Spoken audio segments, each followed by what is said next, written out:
Assalamualaikum warahmatullahi wabarakatuh. Selamat pagi kepada siswa dan siswi kelas 11 SMK Farmasi Muhammadiyah Cirebon. Hari ini untuk mata pelajaran Administrasi Farmasi, kita akan membahas mengenai saluran distribusi perbekalan farmasi. Sebelum kita mulai, alangkah baiknya kita mengetahui dahulu mengenai perbekalan farmasi. Perbekalan farmasi adalah bahan atau alat yang digunakan untuk menunjang terapi, baik tindakan maupun perawatan terhadap pasien. Nah, perbekalan farmasi ini terdiri dari 5, yaitu ada obat, kemudian bahan obat tradisional, kosmetik, dan alat kesehatan. Jadi perbekalan farmasi itu tidak hanya obat saja ya, jadi ada komponen lain. Kemudian untuk obat sendiri mungkin sudah dipelajari saat kelas 10 bahwa penggolongan obat terdiri dari obat narkotik, kemudian ada obat daftar G, psikotropik, dan prekursor. Kemudian yang terbaru adalah obat-obat tertentu atau disebut dengan OOT. Kemudian ada obat daftar W dan obat bebas. Nah, untuk contoh-contoh dari obat-obatan tersebut kalian harus tahu ya. Misalnya untuk obat narkotik contohnya adalah kodein, kodipron. Kemudian untuk obat daftar G atau Givargic ya, atau golongan obat keras ya. Kemudian psikotropik contohnya misalnya diazepam, phenobarbital. Kemudian prekursor seperti propanolamin, kemudian efedrin, pseudoefedrin.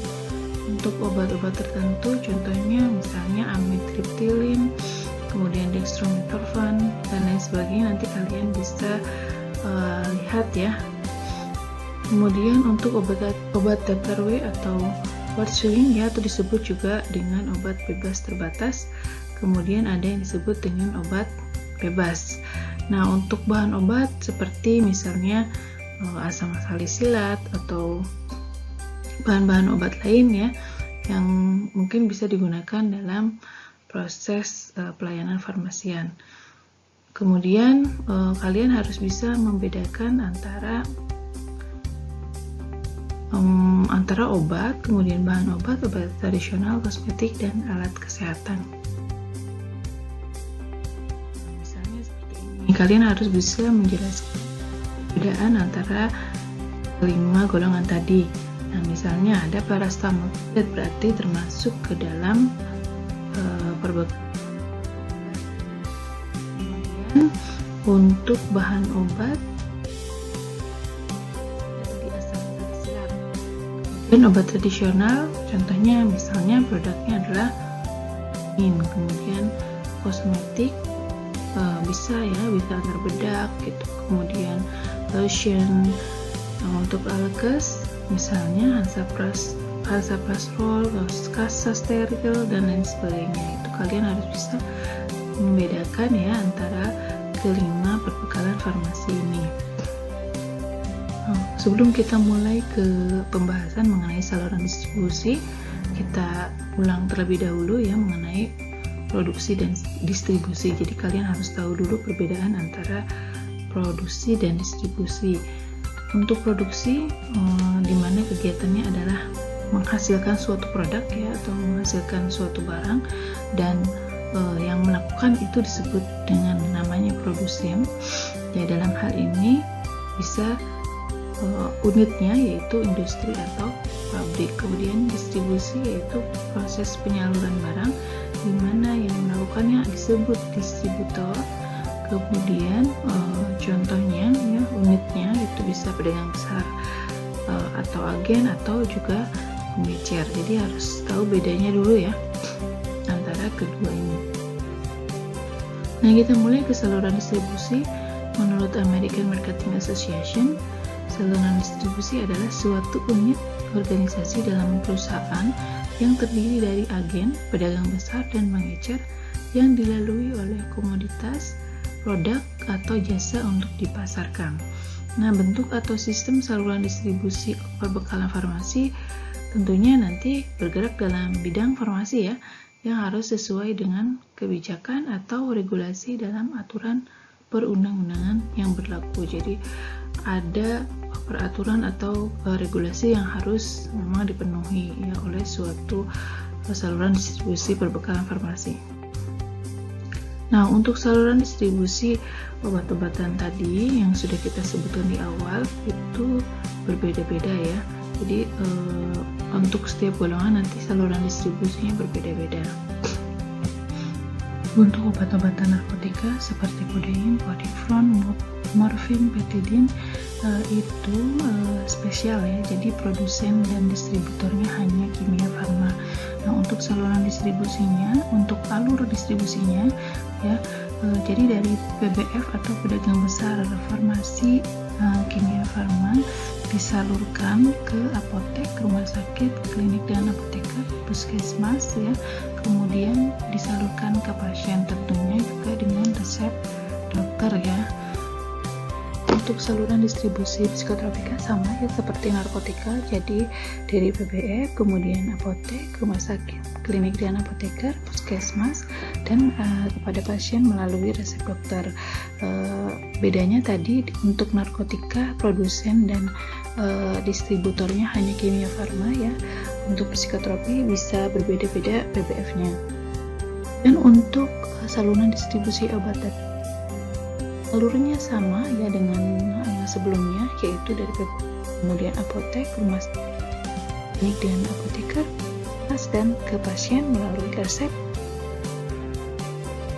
Untuk saluran distribusi obat daftar W atau obat bebas terbatas nanti ada perbedaan di bawah sini, yaitu toko obat. Jadi PBF itu bisa menyalurkan obat-obat daftar W ya ke toko obat dan kemudian ke pasien ya, sama dengan yang lain.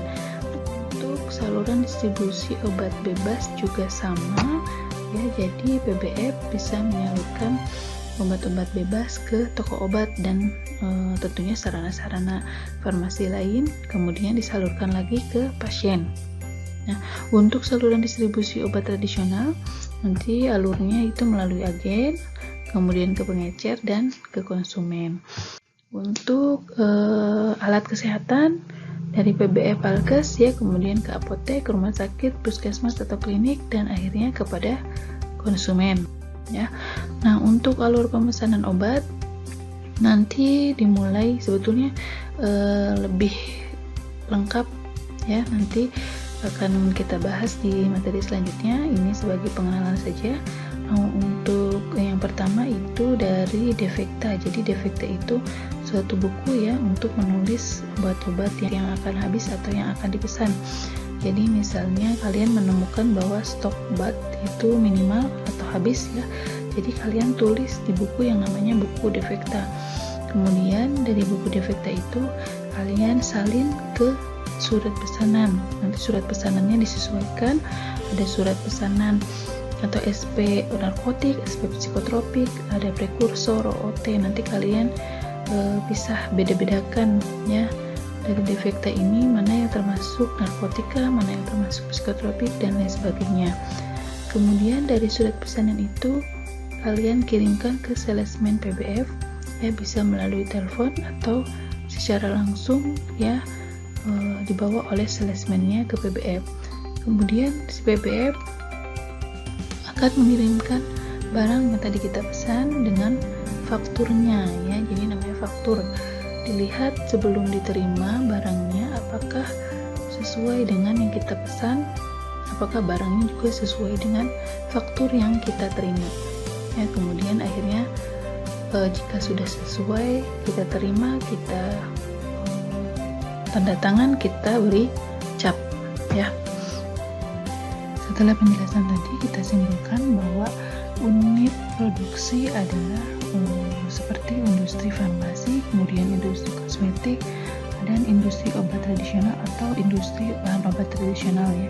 Dan untuk unit distribusi itu bisa distributor, kemudian pedagang besar farmasi, bisa apotek, kemudian puskesmas, klinik, rumah sakit, dan toko obat berizin. Kita akan bahas sedikit mengenai pedagang besar farmasi atau PBF yang tadi sudah kita sebutkan di awal ya. Untuk pedagang besar farmasi, kita acuannya ke Permenkes nomor 30 tahun 2017 tentang perubahan kedua atas Permenkes nomor 1148 tahun 2011 tentang pedagang besar farmasi. Ya, pedagang besar farmasi adalah perusahaan berbentuk badan hukum yang memiliki izin pengadaan, penyimpanan, penyaluran obat dan atau bahan obat dalam jumlah besar sesuai dengan ketentuan peraturan perundang-undangan. Ya, jadi poinnya ada di sini, yaitu perusahaan berbentuk badan hukum ya, tidak boleh perseorangan, kemudian izinnya untuk pengadaan, penyimpanan dan juga penyaluran ya dalam jumlah yang besar. Nah, inilah yang membedakan antara apotek dengan PBF, di mana apotek penyalurannya hanya dalam jumlah yang kecil ya, atau retail atau ecer ya, kalau PBF dalam jumlah yang besar. Kemudian berdasarkan Permenkes 1148 bahwa suatu PBF dapat mendirikan PBF cabang ya, misalnya tadi Kimia Farma yang pusatnya misalnya di Jakarta bisa mendirikan cabang-cabang di seluruh Indonesia termasuk yang ada di Cirebon ya. Kemudian izin berlakunya berlaku selama 5 tahun dan izin PBF cabang mengikuti jangka waktu izin PBF. Kemudian untuk persyaratan izin PBF yaitu diantaranya harus berbadan hukum berupa perseroan terbatas atau koperasi ya, tadi sudah dibahas bahwa tidak bisa atau tidak boleh milik pribadi ya, atau perseorangan. Kemudian ada NPWP memiliki apoteker yang bekerja sebagai penanggung jawab, yang bekerja penuh ya, jadi harus ada apotekernya sama dengan sarana farmasi seperti apotek, rumah sakit, klinik ya, harus ada apoteker penanggung jawabnya. Kemudian komisaris, dewan pengawas, dan direksi tidak pernah terlibat pelanggaran hukum.